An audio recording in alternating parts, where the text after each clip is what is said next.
I'm Bounty Hunter Nate. I hunt humans for a living. Sometimes I may have to repo your ride or catch fugitives in the act. Let's get on with the hunt, guys. What is going on? Bounty Hunter Nate, back with another video. I told you last week, Wednesday, that I would show you what I do for a fugitive recovery hunt, and my stuff didn't come until today at like 12 o'clock. So, I mean, we're going to have to do it now. I'm sorry that it was late, but I think I'm going to be doing daily now, so you'll get a video either every day or every other day. It just depends on when I have to post and stuff. So, I mean, like, let's get on with it.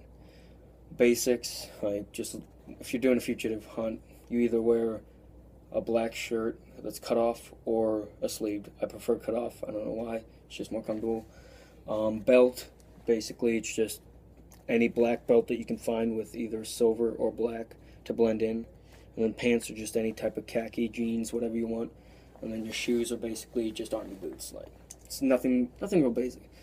So when you're on a hunt, there are a couple things you want. You want either a pistol or a taser. It just depends on what you feel like. And then you want handcuffs. So with my handcuffs, I always use Smith & Westerns. I use 2 cases. So I have one, usually either have one on the side, which is right here, or you have one in the back. But it just depends how you want to run. So if you're running after someone, you either want to have weight of one in the front and one in back, and then your gun or your taser, or you have both in back and one in front. It just depends. So for this video, I'm going to put one in back, right here in the middle of your spine. You want to line up with the middle of your spine so you're able to grab and pull out. Obviously they're not in there because I have them sitting down. So I'm going to leave one in the middle and then one on the side. So yeah, if any of you guys seen any of my Snapchats or anything, or any of my Instagrams, you know that I used what's called ViperTech. Now ViperTech, as you can see, they're fake. Like, they're metal, yeah, they're metal, but they're not real police handcuffs. I used to use these just for like skits that I would do for my channel or any type of deal. I wouldn't use them like in my actual Smith & Wessons. But the reason you can tell they're fake is because I'm looking at the front where the keys are. One bridge is going one way, the other bridge is going the other way.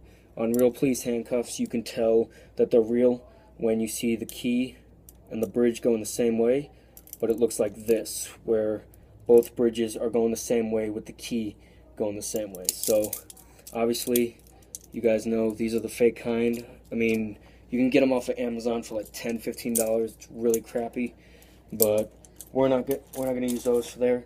We're gonna get into my actual cuffs that I use. Okay, so Smith & Westerns.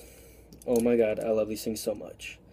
Now you can tell these are real because look, the bridge, key, double lock. Bridge is going this way with the key going that way. Same thing on the bottom. Bridge is going to the right, keyhole is on the right. So that's how you can tell they're real. Also, they have the logo for whatever county you're in. So like I said, I always carry 2. You have one in back, one in front, however you are most comfortable. I'm going to teach you something with the handcuffs I'll get my other ones out. So when you have your Smith & Westerns, like if you get the crappy kind from Amazon or you get the actual kind from your department, when you look for a double lock on here, you can't see a double lock. Like, there's no double lock. The fake ones, you will always know that they're fake because the double lock is on the side, right there. That little silver dot is your double lock. You can always tell that your Smith & Westerns are fake because of that. Real police Smith & Westerns, when you have the double lock, it's right there. It's in front, right next to your key. That's how you can tell that your brand of Smith & Westerns are real. And I mean, that's about it with those. Now everybody's asking, or everybody has asked, do you carry a gun and or taser, and what do you carry on a hunt? Yes, I carry a gun. Never carry a taser. I don't know why. Just don't do it, because I always have like 3 other people with me that can go less lethal. So this next like 6 minutes, I'm going to be lecturing the hell out of you guys on guns. But we're just going to start with your holster.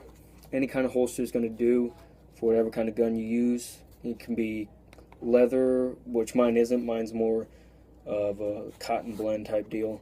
It's the same kind of brand with my handcuffs. But you can do leather, you can do nylon. I mean, it just depends. But there are a couple ways with the holster. As you can see, mine's double-sided. Like it's got two latches, so I can have it on my right or my left. But this is also, well, not this one, but my other one that I have, my other pack at home. It's called, this one is for hip, which is outer, for your outer hip, so I'll put that on. But you also have another, you always get the 2-pack. Because when you get the 2-pack, you have either hip or concealment. Crap. You either have your hip one, where you have your hip on the outside, or you have what's called a concealed holster, which basically means when you're off duty, but you still have to carry a gun in case you get a call or something, you're going to carry it in your waist. So you either carry it right in the middle or a little bit on the side, usually right about here, where I make this square. It's where you would keep it in the middle there, because then you can put your hoodie over or anything, and it doesn't look like you're gonna see much.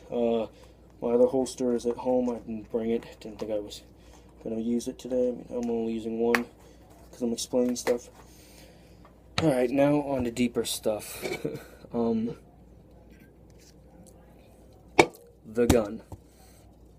I'm not even gonna show you what gun I use, because I'm gonna tell you right now. If you ever use a gun, make sure you know what the heck you're doing. Don't ever just grab a pistol or a rifle or whatever kind of gun you're using and be like, oh, what's this do? Have some common sense with a gun. So, any type of gun that you have, airsoft, BB, actual gun, paintball, they all have what's called a safety on it. You want to make sure, usually when you buy it, the safety's already on. But you want to make sure you have that safety on. I don't care if you're sitting in your office getting ready to go out to your car or something. I don't care if it's sitting in your safe.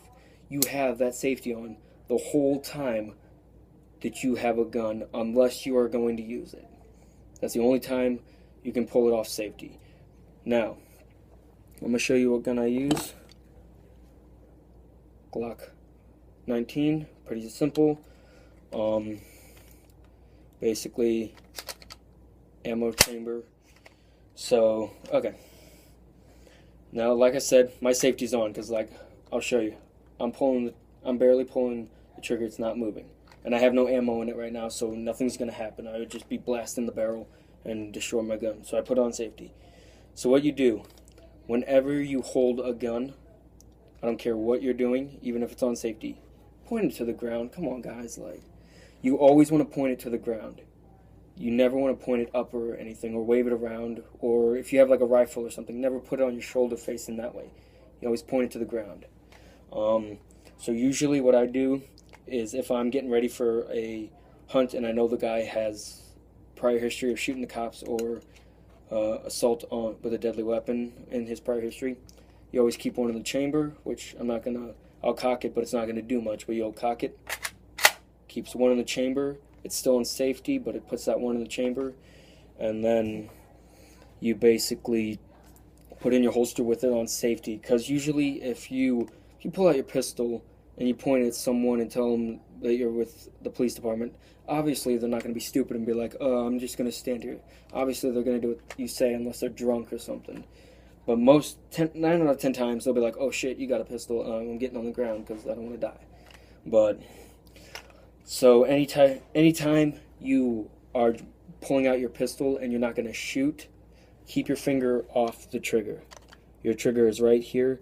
You can hold it around your barrel, or you can do what's called the 2-finger grip, where you put the fingers in front of the end of barrel of your trigger, and you hold the back, and then you would go out.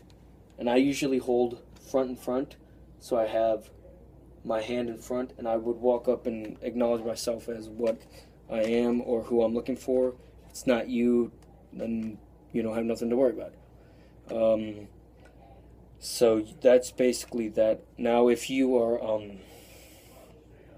if you're with a buddy, you can either do what's called lethal and non-lethal, lethal, or non-lethal, non-lethal.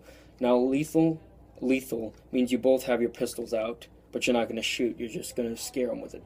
Non-lethal is you both have your tasers out, and you got the battery pack off, and you're going to zap them if they need to get tased or if they get to a certain point.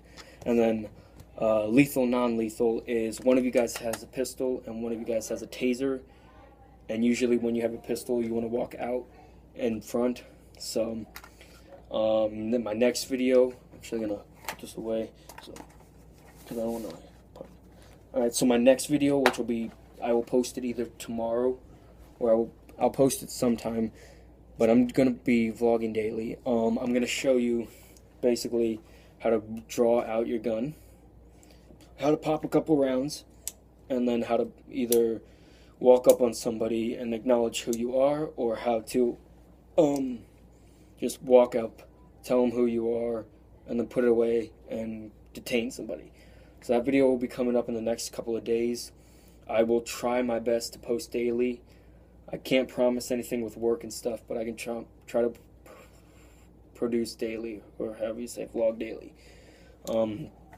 So yeah, that's it for this video. Hope you guys enjoyed it. If you're new, subscribe to the channel. If you liked the video, hit that like button. And leave a comment down below if I forgot anything or if you have any other questions. I also look on Twitter at Bounty108, which is the same as my channel. Same spelling and everything. And I'll answer anybody's questions there. If you want me to follow you or shout out your name in any of my other upcoming videos, let me know by following me on Twitter and DMing me. So yeah, like I said, hope you guys enjoyed the video.